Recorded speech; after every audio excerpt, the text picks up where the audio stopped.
The Little Match Girl. It was a bitterly cold evening.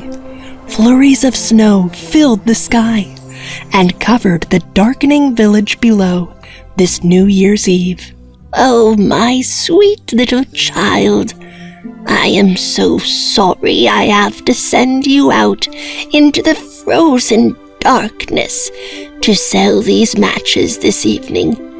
But, as you can see, I cannot walk because I'm sick.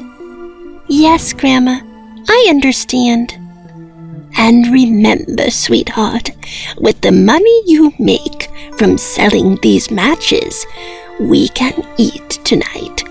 Otherwise, we will be forced to try and sleep with our stomachs empty. Now go, my child. Don't worry, Grandma. I will sell all the matches, and we'll be sure to bring home lots of food as well. Goodbye.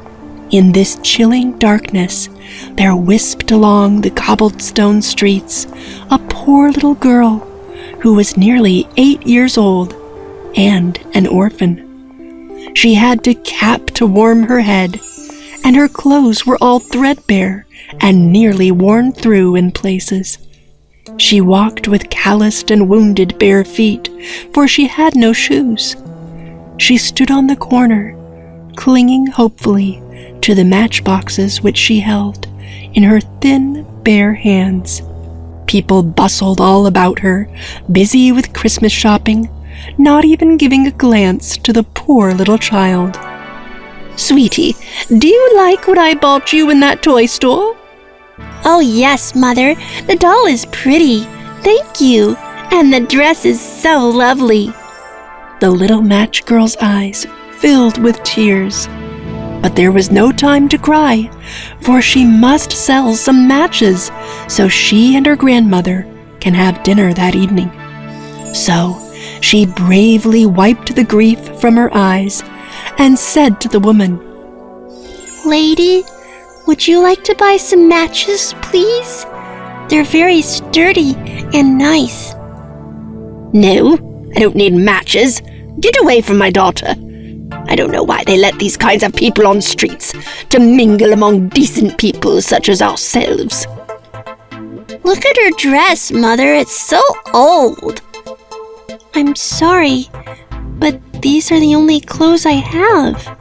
It's not my problem. And besides, I don't have money. Even if I did, I wouldn't buy matches. So get away and leave us alone. But they're only 1 penny each. Don't you understand? I don't want it. Now go away, or I will call the police. The little match girl trembles. Snow begins to fall once more as she presses on with her quest to try and sell matches to people passing by. Ma'am, please, would you like to buy some matches? They're magical, you know. When you light one, all your wishes will come true. That's nonsense. Those are fairy tales. But ma'am, please buy at least one. Its light will give you the most wonderful Christmas. I told you. No, I don't need one. It is true. Each one is different. I don't want matches today. Why don't you go home? It's a cold night. I can't, ma'am. I don't have parents, and my grandma is very sick. I don't have any money left to buy medicine or food for her. I do wish I could help you, my dear, but I do not have enough money to spare. Maybe somebody else will buy some from you. Maybe. The little match girl's spirits began to sink as the cold winds became stronger and swirled round about her frail form, seeming to snatch at her with its icy claws. With a final blast of determination, the little match girl continued to offer her wares, but to no avail. Finally, feeling alone and defeated, she slumps down upon the sidewalk, shivering uncontrollably from the cold. My hands and feet feel like blocks of ice. I will light one of my trusty matches just to warm my fingers a little. The poor little match girl's hands were shivering so greatly that she was unable to light a match. After some time and great effort, she lights up one single match. And to her surprise, the matchstick transformed into an iron stove, and the little girl soon began to feel warm. She put her tiny icicle-like fingers closer to the stove. She was very happy. But a few moments later, a snowflake dropped right on her matchstick and snuffed it out. So she stood up and once again tried to sell her matches. Alas, not a single match had been sold thus far. Suddenly, she heard a voice. "Hi there, little girl. What do you have there to sell?" I sell matches. Would you like to buy one? As soon as she turned towards the voice, she sees an old homeless woman standing in a corner with her skinny dog. They both are shivering with cold. "Don't you see that I am as poor as you?" Oh, sorry. I have to sell these matches to get some food for my grandma. Poor girl. Well, will you please take care of my dog for me? It will only be here for a little while. I must go and find some food. Perhaps I can bring some food for you too. Well, at least I can get some food from my grandma. But please come soon, as I have to get her medicine too. The little match girl agreed to watch after the dog, and the old woman left with a promise to return as quickly as she could. She held the dog's leash as he sat quietly on the corner. In a while, the poor girl started shivering again. She thought for a moment and took out the matchbox and burnt it against the wall.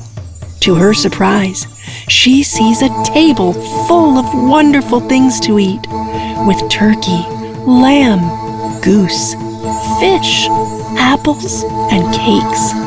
Oh, I wish I could eat it all.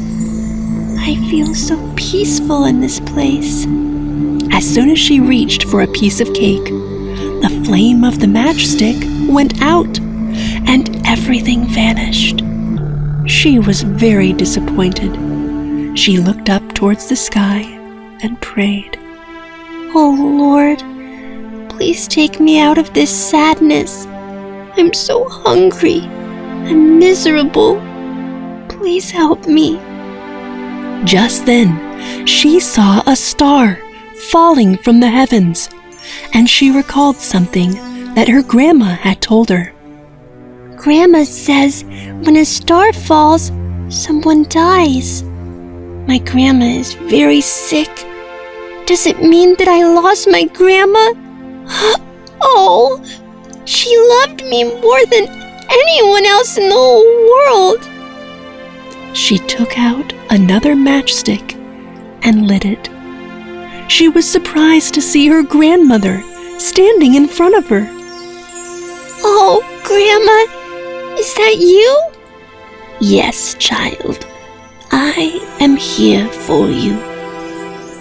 The little match girl was pleased to see her grandma, but was rather alarmed, for she could see that her grandma was floating in the air. Don't be afraid, my child. I am safe and well now. You don't have to worry about me anymore. The little match girl opens her mouth to tell her grandma how hard she tried to sell the matchsticks. Then the flame of the matchstick went out, once again, and her grandma disappeared. This time, the poor child lights all of her matchsticks at once, as she didn't want her grandma to disappear again. And the glow was so bright, it was as sunlight. Her grandma reappears and gazed lovingly at the little match girl, smiling. Grandma, I'm so scared. I don't want to stay here anymore.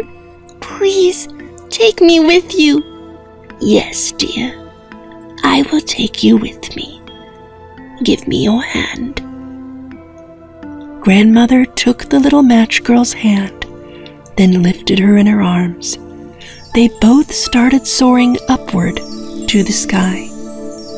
How are you feeling now, my sweet angel? Oh, Grandma, now I feel wonderful. I don't feel hungry or cold anymore. I feel as light as a feather. Grandma smiled again, and they both flew to heaven. And in that same moment, a little star fell from the sky. The next day, when the sun was rising up again, the little match girl was sitting on the ground with all the burnt matches in her hand, and a contented smile resting on her face. Many people looked on at the little match girl lying lifeless upon the sidewalk. They all grieved for the loss of the bright light that her life was to them. The end. If you enjoyed this story, please like and subscribe our channel and press the bell icon to get future updates. And don't forget to comment.